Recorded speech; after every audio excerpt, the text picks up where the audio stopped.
I think we were trying to be, financially responsible in, the spending for the money.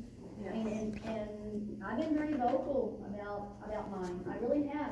But my main concerns are the safety and security and the space available for our students. And I just, one of the things that I wanna bring up tonight is, this week, or this last week, we've seen some things that have happened in our community that we have not seen in years. We had some murders going on.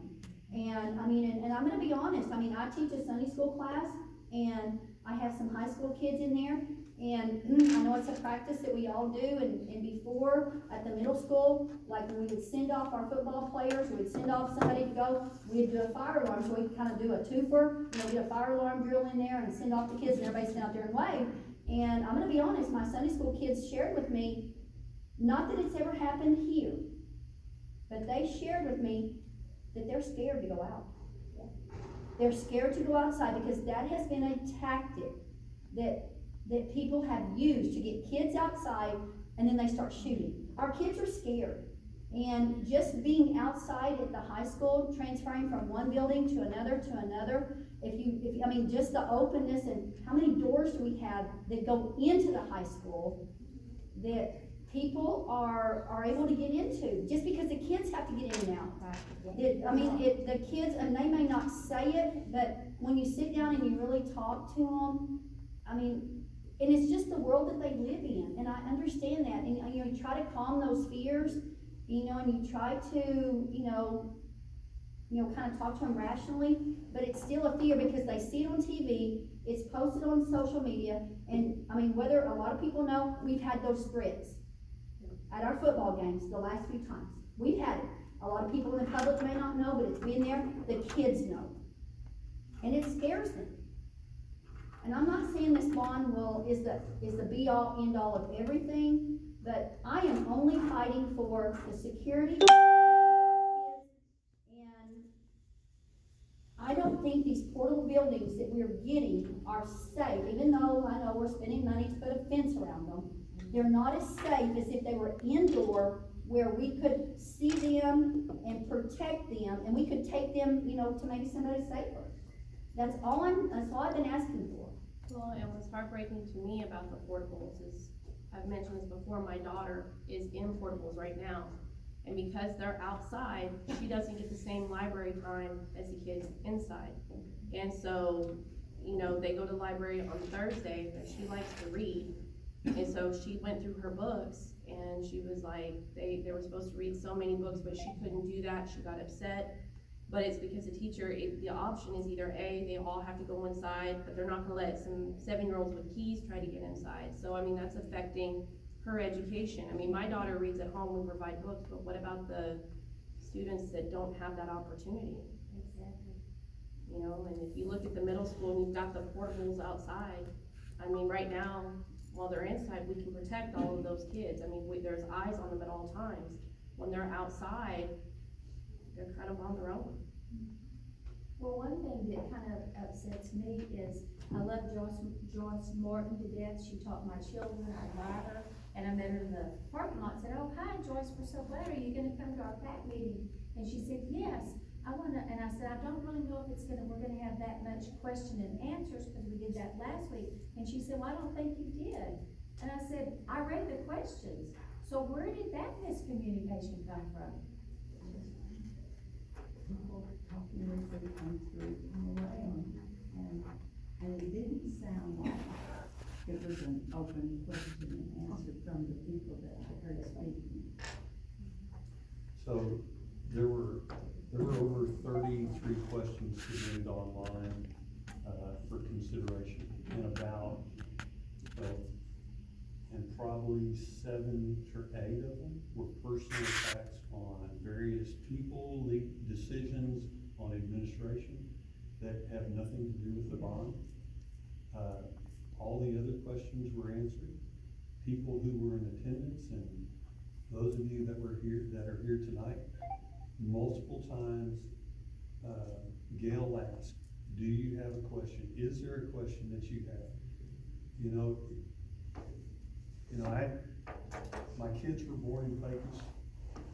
I'm very passionate about this. And I will just tell you, if this is about money, if this is about Dr. Cervantes, then this is not about kids and it's not about Pecos. The people who keep pushing, this is about money, this is about kids, and your future as a community. This is your bond. This is not my bond, this is not Dr. Cervantes. This is your bond. This is your community. And you get to decide. The one thing I want you to understand, and I retired 7 years ago. I was the school administrator in school business for 32 years. And the last 5 years, I worked as a consultant. I work bonds all over the state of Texas, and I consult with school districts and school teams. And one of the things I want you to be aware of is the arguments I've heard. I hear them every community. Well, it was good enough for me. 69 years ago was when, and I taught in Texas. The world we live in today is very different. I had kids who would walk to the donut shop on the corner and bring donuts back to my classroom. I'm sorry, we probably shouldn't have done that. The Hawkins family, Old Mill, they used to bring burritos to our classroom because I was out in the vocational wing. I think the statute of limitations is probably up soon, but it's a different world. I mean, people aren't coming across from the cemetery, but people come on and off that campus. So safety is an issue, but you as a community, the bond last time was $400 million. But what it is now is they've asked you to give them permission to sell up to $357.6 million. It might Up not to. be that. That's just what we're asking for. It might not be that. And, and we talked about last week, one of the erroneous conversations, because people don't understand school finance. And they don't understand the intricacies of Robin Hood and how school funding is that the district was required to provide a amortization chart showing that they could pay off $357 in 25 years at no tax impact. And the interest rate, so that was shown that the total tax impact and interest paid was gonna be like $625 million. Well, I shared with y'all last week, I talked to Eric Maha, who is y'all's financial advisor at FA, and the interest rate then was over 5%. Rates have bottomed out, they're sitting at 2% right now. There is not a better time to borrow money. The difference just between if you sold bonds today and that's everything's dropping right now. Tax pool, even the schools. municipal bonds. They're dropping, it was never over 2%, now it's at 1.7, 1.9, right in there. I mean, rates are the lowest they've ever been, and the other big kicker is the evaluations have never ever been like this. Today I was reviewing a deal where Ward County and Pecos County, their appraised values around the $3 billion. And we were sitting at 11 billion in 2018. I mean, the people don't realize the exponent to this of the oil and gas industry that's out there. But they don't realize one other issue though. The oil and gas industry, yes, it is gonna teeter-totter, but back when we were in the millions of dollars, we had no infrastructure, no buildings, no oil field buildings, any of that stuff above ground. Just the millions and billions of dollars of stuff sitting on top has nothing to do with the oil production. It's still gonna be here when the oil and gas industry goes away. So our evaluations are still gonna be way better than they ever have been, even if that is the case. But if the school district would have done this 5 years ago when they're in the same boat that they're talking about today, but what if it doesn't? What if it busts? We've been playing that it's gonna bust for 10 years. We could have had half this debt paid off already today.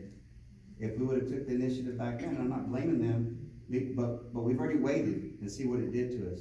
About the only positive thing we could talk about waiting is that the rates have gone down even further, to make us even wanna do it even more. This is the choir. We're the choir. How do we get that in, I mean, we've all been talking about it to friends, to coworkers, to community. So we're all, we're speaking to the choir here. Well, I think How do we one, get it out? I think one thing that has to go back to the money though is that the board has said they wanna pay it off sooner. They want to pay it off quicker. They don't want it to carry out the whole time. And I don't think that that's gotten out much. And I think that you're right, we have to focus back on kids. The administration's gonna come and go. Yeah. You know, that's just life. You know, people change, positions change, jobs, you know, principals, teachers, but buildings are here and our kids are here. The kids aren't gonna stop coming. No, we don't have our classrooms full of all our teachers, but the kids aren't gonna stop coming.